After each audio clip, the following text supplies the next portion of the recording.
Assalamualaikum warahmatullahi wabarakatuh. Hai Sobat Sastra, kembali lagi dengan saya Mona Lisa. Pada video kali ini, saya akan membahas mengenai prosa fiksi pada angkatan Jepang, yaitu karya simbolis. Tahun 1943, Jepang mengumpulkan para sastrawan Indonesia dan diberi nama Kuimin Bunka Shidaseko, yang berarti pusat kebudayaan. Karya sastra pada zaman Jepang diwarisi angkatan pujangga baru yang romantis dan idealis, tetapi karya tersebut bersifat realistis dan kritis.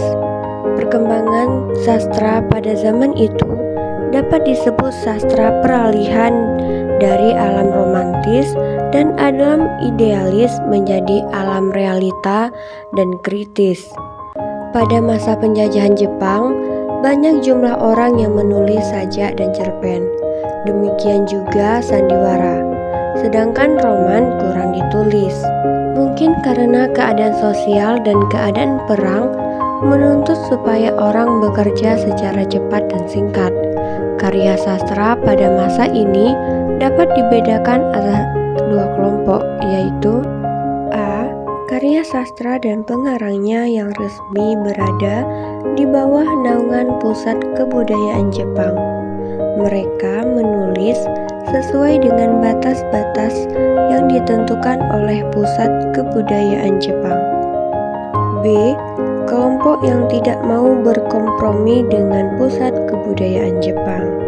Salah satu karakteristik karya sastra angkatan Jepang, corak isi karya sastra zaman Jepang, yaitu simbolik. Simbolik yaitu lambang atau lukisan mengenai sikap, tingkah laku, atau kehidupan dengan menceritakan keadaan hewan atau tumbuhan.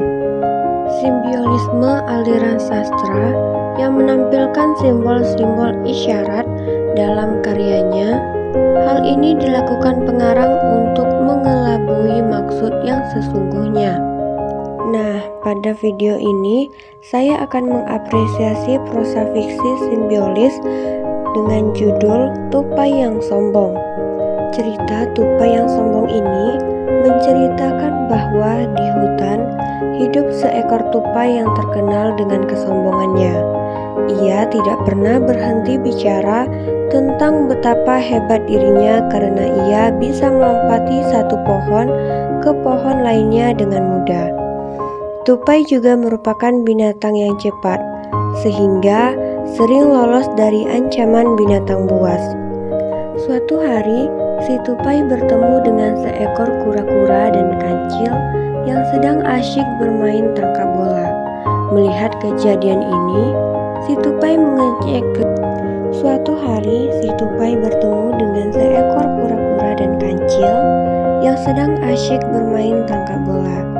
Melihat kejadian ini, si tupai mengejek kedua binatang tersebut.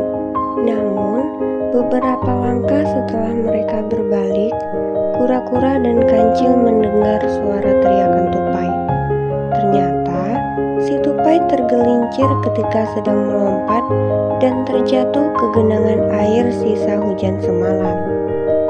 Alih-alih menertawakan tupai seperti yang ia lakukan sebelumnya, kura-kura dan kancil membantu menarik tupai dari genangan air. Akhirnya, si tupai merasa malu karena sudah angkuh. Ia berterima kasih kepada kura-kura dan kancil karena sudah menyelamatkan dirinya.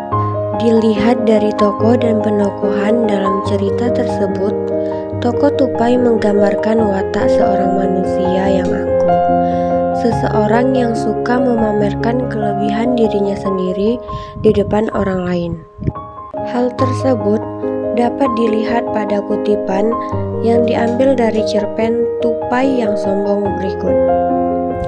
Kasihan sekali kalian, makanya jadi binatang jangan hanya bisa berjalan. Kalian juga harus bisa memanjat pohon dan melompat ke sana kemari seperti aku, seru tupai dengan sombong. Sifat sombong inilah yang mengartikan tokoh tupai tersebut seperti watak manusia. Kesamaan sifat sombong penokohan tupai merupakan simbolis manusia di kehidupan nyata. Baiklah, cukup sekian yang dapat saya sampaikan pada video kali ini. Apabila terdapat kesalahan, saya mohon maaf dan jangan lupa untuk like, komen, share, dan subscribe ya. Jangan lupa saksikan video-video selanjutnya. Wassalamualaikum warahmatullahi wabarakatuh.